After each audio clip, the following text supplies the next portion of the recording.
Today, for my 30 days of Hoya, I'm sharing one of my Hoya publicalex.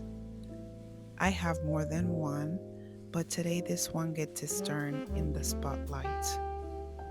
Let me bring you a little closer so you can see the leaves.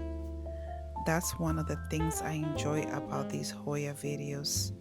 Taking a moment to look at each plant instead of just moving through the collection checking who needs water. With so many plants, it's easy to get caught up in chores, but I want to make time to enjoy them too.